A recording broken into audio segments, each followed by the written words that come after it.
नमस्ते मेरे बच्चों, स्वागत है आप सभी का लर्न इन के इस बेहतरीन प्लेटफॉर्म पे। लर्न इन का मतलब है learn right in the right environment. सही पढ़ाई, सही बात, एक सही एटमॉस्फेयर में, नो डिस्ट्रैक्शन, ओनली स्टडी। बेटा इस सीरीज़ में हम आपके लिए जेई एडवांस के PYQ लेके आए हैं और एक एक करके जितने भी PYQ होंगे एडवांस वाले वो सारे हम लोग कवर करने वाले हैं। आज की इस क्लास में हम लोग देखेंगे मोल कॉन्सेप्ट का एक क्वेश्चन जो कि 2022 का है। देखते हैं क्वेश्चन क्या है। क्वेश्चन है to check the principle of multiple proportion a series of pure binary compound PMQN were analysed and their composition is tabulated below the correct options is are. ये हमें जो करेक्ट ऑप्शन है ये बताने हैं। मोर देन वन का question है बेटा। इसमें डिफरेंट कंपाउंड में P और Q के मास का बता रखा है कि कितना परसेंट A है, P है और कितना परसेंट Q है। तो पहले कंपाउंड में जो है वो P का मास है 50%, Q का मास भी है 50%। तो हम बोल सकते हैं कि यहाँ पे जो मास का रेशियो है वो क्या है, वो 1:1 का होगा। जब सेकेंड कंपाउंड देखा, सेकेंड कंपाउंड P का मास था 44.4% एंड Q का मास था 55.6%। अगर इसको हम एक सिंपलेस्ट रेशियो में लें तो यहाँ पे जो मास की परसेंटेज है वो है 4/5। एंड जो कंपाउंड थर्ड है बेटा, वहाँ पे आप देखिए जो P का मास है वो 40% है और जो Q का मास है वो 60% है। तो अगर इसका रेशो देखें तो ये रेशो आता है 2:3 का। ये हमें मास का रेशो पता है। मोलर मास हमें गिवन नहीं है लेकिन कुछ इन्फॉर्मेशन गिवन है, उसके अकॉर्डिंग हम इस क्वेश्चन को सॉल्व करने की कोशिश करेंगे। हमसे बोल रखा है कि empirical formula of compound 3 is the P3Q4, then empirical formula of compound 2 is the P3Q5। तो कंपाउंड 3 कौन सा है? कंपाउंड 3 का में देखिए, कंपाउंड जो 3 है उसमें P if it is 2 then Q का जो मास होगा वो कितना होगा 3। अब 2 को गिवन मास को उसके मोलर मास से डिवाइड करते हैं, इसी तरीके से Q के गिवन मास 3 को उसके मोलर मास MQ से डिवाइड करते हैं और क्वेश्चन के अकॉर्डिंग ये वैल्यू हमारे पास P3Q4 आती है। अगर हम इसको कंपेयर करें तो हमारे पास 2/MP करस्पॉन्डिंग टू आएगा 3 and 3/MQ it is corresponding to the 4। अगर इसको फर्दर चेक करें तो MP की जो वैल्यू है it is corresponding to the 2/3 and MQ की जो वैल्यू आएगी बेटा हमारे पास ये आएगी करस्पॉन्डिंग टू द 3/4। अब ये हमारे को मोलर मास का रेशियो मिल गया। इसके अकॉर्डिंग जो हमें आगे वाली इंफॉर्मेशन है कि कंपाउंड 2 का फार्मूला M3PQ आएगा, उसको हमें वैलिडेट करना है। इसके लिए देखते हैं। अब देखते हैं बेटा कंपाउंड 2। कंपाउंड 2 में P का मास है 4, इसके मोलर मास से डिवाइड करें 2/3 से, ठीक है। और कंपाउंड Q का मास है हमारे पास 5 और उसका मोलर मास क्या आया, उसका मोलर मास आया करस्पॉन्डिंग टू द 3/4। अब इसको जरा चेक करते हैं, ये आएगा P12/2 और ये आ जाएगा Q20/3 और सिंप्लीफाई करेंगे तो ये आ जाएगा P6Q20/3 और सिंप्लीफाई करेंगे तो ये आ जाएगा हमारे पास P3Q10/3, ठीक है। ये हमारे पास बेटा फार्मूला आ रहा है। अगर इसको आपको और ज़्यादा करना है तो आप इसको देखोगे तो ये आ जाएगा P3Q10। ये हमारे पास एम्पेरिकल फार्मूला आ रहा है, लेकिन इन्होंने हमसे जो दे रखा है वो कुछ और ही दे रखा है। तो बेटा जो पहला ऑप्शन है वो सही नहीं है, ठीक है। इसके बाद चलते हैं नेक्स्ट ऑप्शन को चेक करेंगे। नेक्स्ट ऑप्शन में है if empirical formula of compound 2 is P3Q2 and atomic mass of element is 20 then atomic weight of Q is 45। तो आप देखिए अगर हमारे पास P3Q2 है, ये कंपाउंड 3 का फार्मूला है, तो कंपाउंड 3 में, ठीक है, कंपाउंड 3 में ये रेशियो कितना था 2/3। Q का मास, P का मास होगा 2 ग्राम, ठीक है, और उसका मोलर मास कितना होगा MP। Q का मास होगा 3 ग्राम और उसका मोलर मास क्या होगा MQ, ठीक है।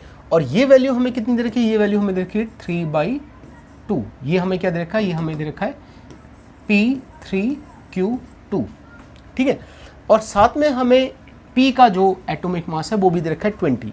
तो अगर हम इसको सिंप्लीफाई करें, रेशो में करें, तो हमारे पास आ जाएगा 2/10। भाई P का मोलर मास कितना है 20, तो मैंने क्या लिखा 2/20, 2/20।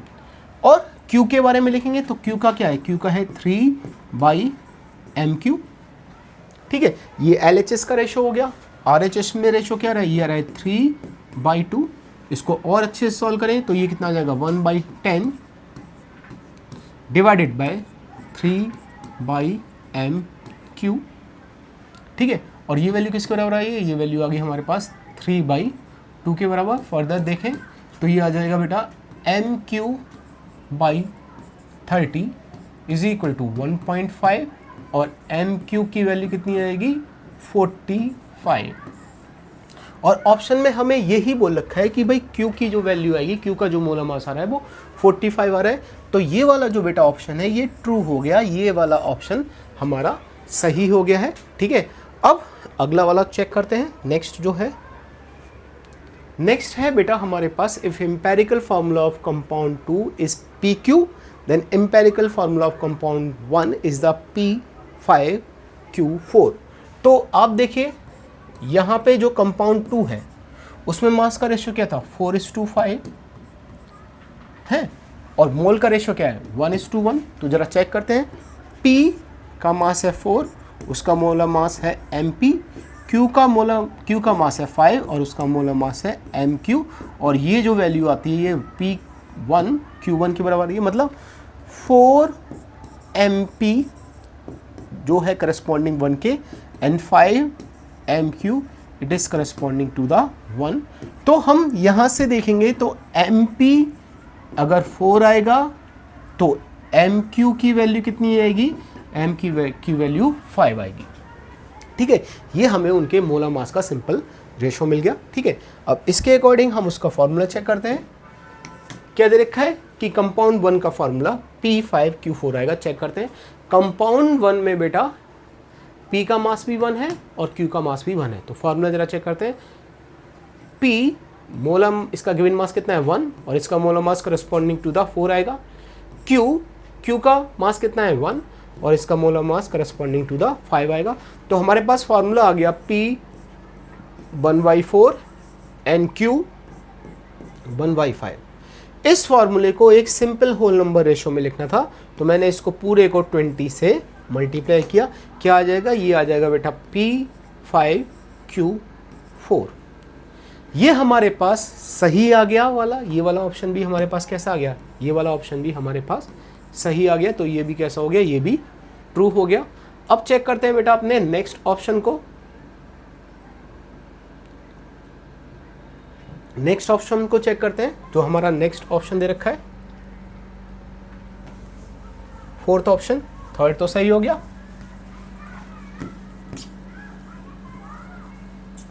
फोर्थ को चेक करते हैं। फोर्थ क्या बोला है, if atomic weight of P and Q are 70 and 35 then empirical formula of the compound 1 is the P2Q।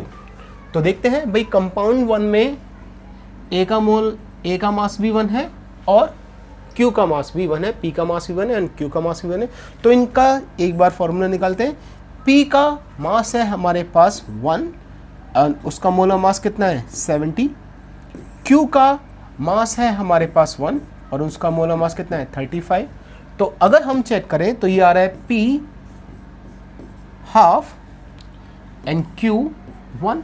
इसको सिंप्लीफाई करने के लिए मैं इस पूरे को 2 से मल्टीप्लाई करता हूं, तो ये मेरे पास आ जाएगा P1Q2। तो जो ऑप्शन डी में दे रखा है, जो इंफॉर्मेशन डी में दे रखी है, उसके अकॉर्डिंग जो कंपाउंड है उसका फॉर्मूला हमारे पास PQ2 आ रहा है और इन्होंने दे रखा है P2Q। तो ये वाला गलत हो गया। तो ये बेटा जो इस क्वेश्चन का फिर सही ऑप्शन कौन कौन से है, बी और सी इस क्वेश्चन के सही आंसर आए हैं बेटा। ठीक है, तो इस तरह से बेटा हम इस क्वेश्चन को सॉल्व कर सकते हैं। आई होप आपको ये क्वेश्चन समझ में आया होगा।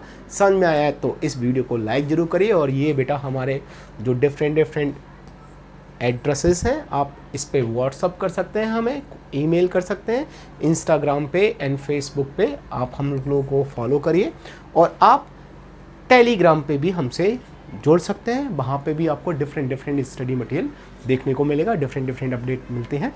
तो अब मिलते हैं बेटा अपनी नेक्स्ट क्लास में। For this time thank you and good bye प्यारे बच्चों।